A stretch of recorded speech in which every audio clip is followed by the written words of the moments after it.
Thank you for this presentation. Good morning, everyone. Firstly, I would like to thank the organizers of this conference for giving me the opportunity to talk about the women and their power during the Egyptian Old Kingdom. This presentation is based on my PhD entitled King's Body, Reorganization of the Administration during the Gift Dynasty, supervised by Professor Frédéric Sarvajon. So to understand the context in which the women present today, it's essential to look at the period in which the light saw the Old Kingdom. This period covers the world of the 3rd millennium BC from the 27th, there was 0, to the 21th, there was 0, and consisted of several dynasties from the 3rd to the 8th. It was characterized by the monumentality of the tombs for the construction of the first Egyptian pyramid, the step pyramid of Djoser at Saqqara, so the first king of the 3rd dynasty. This trend continued in later periods, with Nefer building 2 pyramids at Dashur and Medium during the 4th dynasty,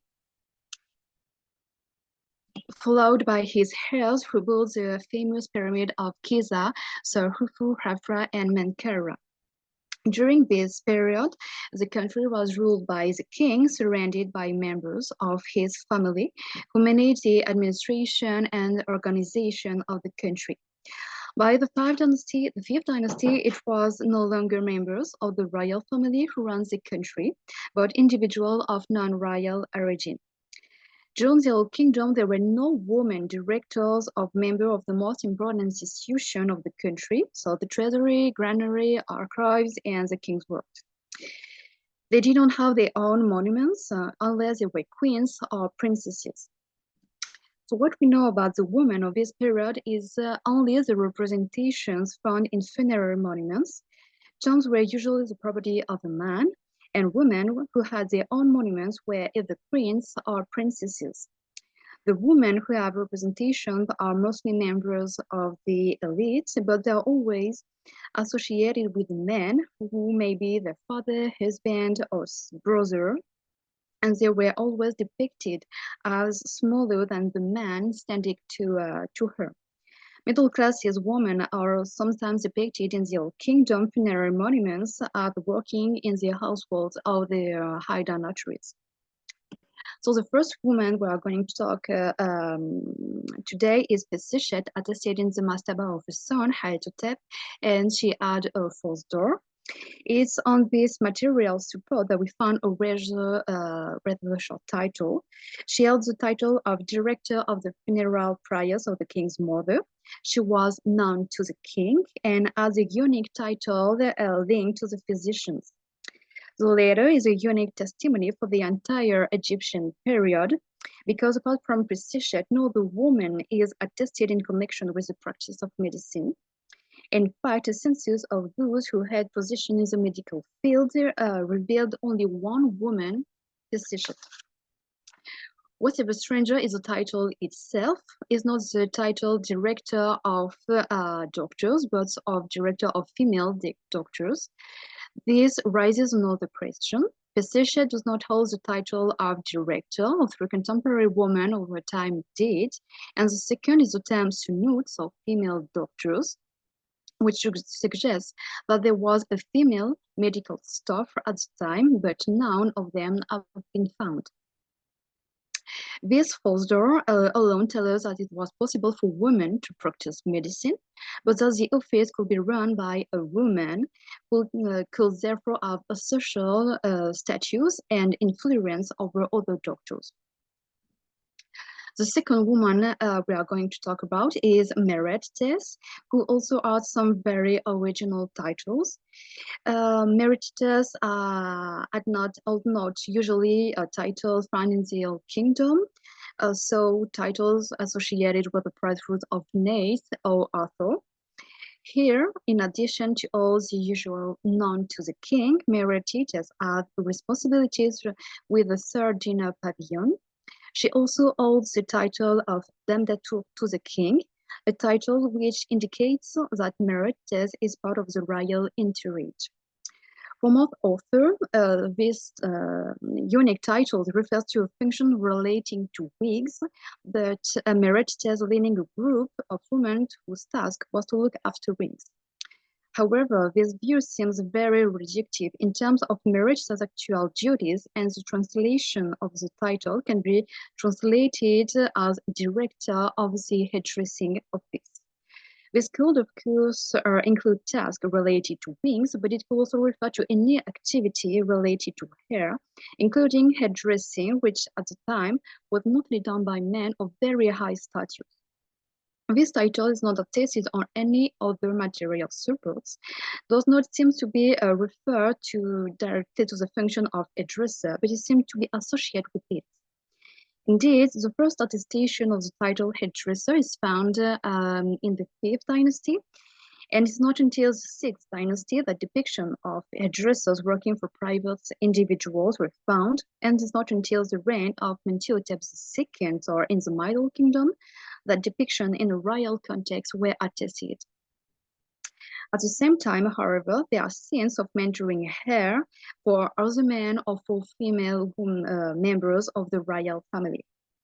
With the exception of Meretzes and the other women, all testimonies from the Old Kingdom included only men, so the vast majority.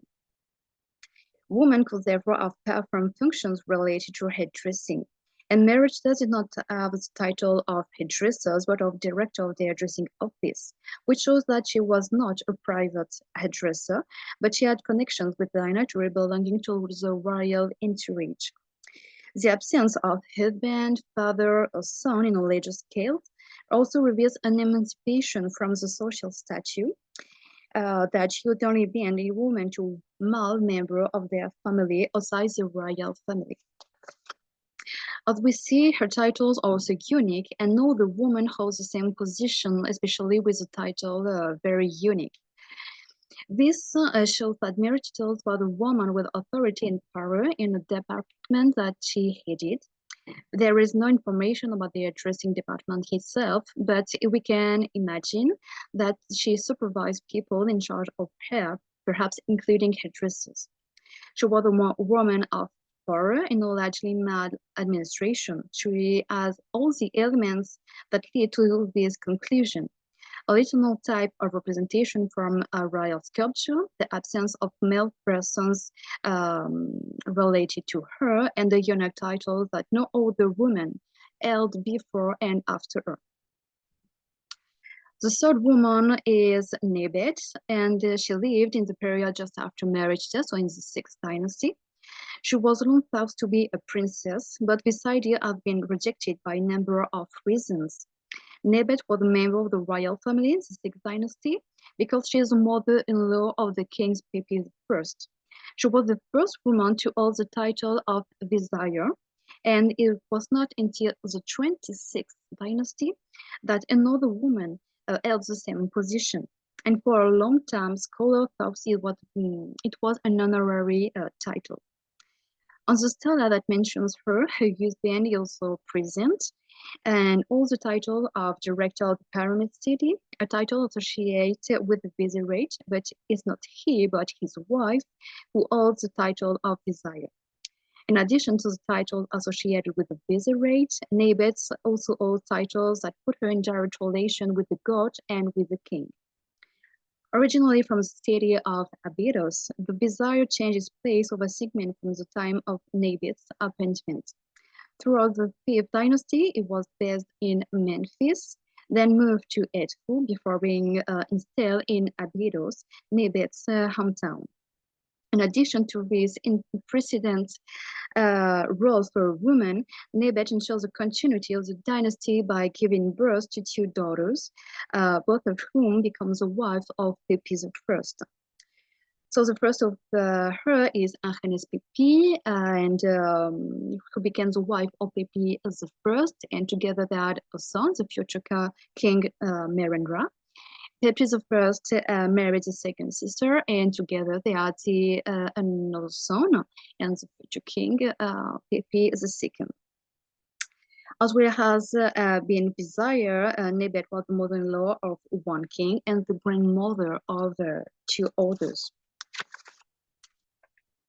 To conclude, as we have just seen, despite the omnipresence of men in government institutions, some women have managed to carve out a place for themselves in exclusively male circles. Throughout Egyptian history, these women were the only ones to hold these titles and functions.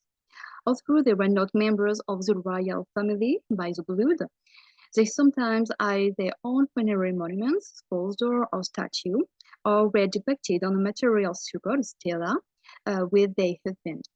The attribution of this title was approved by the king, thus reinforcing their social position and the influence in the society. Thank you for your attention.